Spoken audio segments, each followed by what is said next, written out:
కేవలం 5,000తో 605 గజాల భూమిలో 630 స్క్వేర్ ఫీట్ సింప్లెక్స్ హౌస్ కేవలం 36 లక్షలు మాత్రమే. మనం ప్రజాభవన్ దగ్గర ఉన్న ప్రజావాణిలో భాగంగా ఒక బాధితుడు ఉన్నాడు. ఆయన సమస్య ఏంటో తెలుసుకునే ప్రయత్నించదు. ఏంటి మీ సమస్య ఏంటి? నా సమస్య సార్, నా పేరు కే చంద్రయ్య, సన్ ఆఫ్ కిష్టయ్య.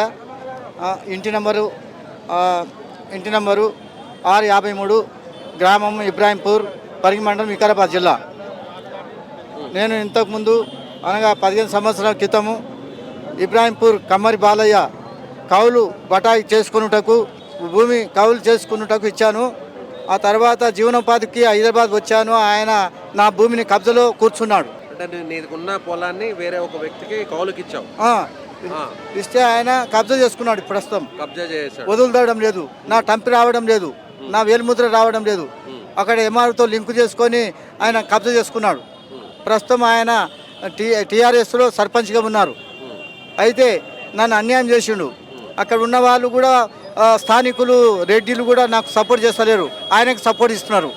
కాబట్టి నేను అనాథ అయిపోయినాను, నాకు బ్యాక్గ్రౌండ్ సపోర్ట్ లేదు. అయితే ఇక్కడ పికెట్ మారేడుపల్లి కూడా ఇల్లు కాలిపోయింది.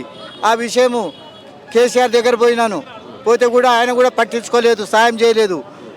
మరి ఇల్లు కాలిపోయిన సంగతి, భూమి పోయిన సంగతి, మరి నేను బల్కంపేటలో యాక్సిడెంట్ అయిన సంగతి రిపోర్ట్లు కూడా ఉన్నాయి నా దగ్గర. కాబట్టి ప్రస్తుతము నేను అన్యాయంగా అయిపోయాను. మరి అనాదిగా ఉన్నాను, కొడుకు బిడ్డలు లేరు. కాబట్టి నాకు తిండి పెట్టి వాళ్ళు ఎవరు లేరు. ఒక వాడిని అబ్బాయిని తీసుకున్నాను, తమ్ముని కొడుకును, ఆయన చదువుతున్నాడు వికారాబాద్లో. కాబట్టి ప్రస్తుతం నేను అనాదిగా ఉన్నాను, నాకు తిండి పెట్టే వాళ్ళు లేరు. ఉన్న భూమి పోయింది. ఇక్కడ పొలం, ఇక్కడ మారేడుపల్లి పికెట్లో ఇల్లు కాలిపోయి 3 లక్షల ఆస్తి నష్టం జరిగిపోయింది. సమానం కాలిపోయింది. ఈ విధంగా నా పరిస్థితి అంతా, బతుకంతా ఈ విధంగా అయిపోయింది. కాబట్టి ప్రస్తుతం నేను ఇక్కడ కాంగ్రెస్ పార్టీ నుంచి మన రేవంత్ రెడ్డి గారు వస్తున్నారు, గెలుపు అవుతున్నారు అని చెప్పి నాకు చాలా సంతోషమైన. కాబట్టి ఆయన ద్వారా నాకు సాయం పొందాలని చెప్పి నానా దేవతలు కూడా మొక్కుతున్నా, సాయం ఇస్తారని చెప్పేసి, ఆర్థిక సాయం కూడా చేస్తారు, పోయిన భూమిని ఇప్పిస్తారు అనే ఆశతో ఉన్నాను. ఎప్పుడు నీ భూమిని కబ్జా అయింది? ఏ సంవత్సరంలో కబ్జా అయింది? ఇప్పుడు 6 సంవత్సరాలు అయిపోయింది, 7 సంవత్సరాలు అయిపోయింది. పోలీసులు కంప్లైంట్ చేసినావా?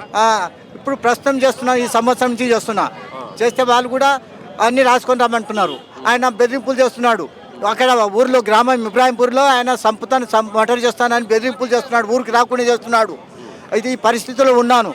కాబట్టి ఇప్పుడు నా బతుకును ఎవరు కూడా, ఊరు వాళ్ళు కూడా అడగడం లేదు. కాబట్టి ఇప్పుడు ఆయనకే సపోర్ట్ ఇస్తున్నారు, నాకు ఎవరు దిక్కులేరు. కాబట్టి మరి సాయం చేస్తున్నటువంటి మన రేవంత్ రెడ్డి గారు నాకు హెల్ప్ ఇస్తారని, ఆర్థిక సాయం కింద కానీ నాకు మళ్ళీ పోయిన భూమిని ఇప్పిస్తారని కానీ ఆశతో ఉన్నాను. ఇది ఒక వ్యక్తి అక్కడ స్థానికంగా ఉన్నటువంటి ఒక సర్పంచ్ తన 5 ఎకరాల భూమిని కౌలుకి తీసుకొని దాన్ని కబ్జా చేశాడు. అదేవిధంగా తన ఇల్లు కూడా అగ్ని ప్రమాదంలో కాలిపోయిందని చెప్పి ఈ పెద్ద ఆయన చెప్తున్నారు. ఖచ్చితంగా కాంగ్రెస్ ప్రభుత్వం వచ్చిన తర్వాత తనకు సాయం జరుగుతున్నటువంటి నమ్మకంతోనే, నేరుగా రేవంత్ రెడ్డి మీద ఉన్న నమ్మకంతో ప్రజాభవన్ దగ్గరకు వచ్చినట్టుగా ఆయన చెప్తున్నారు. కెమెరామెన్ నరేష్తో విజయ్, సుమన్ టీవీ, హైదరాబాద్ నుంచి.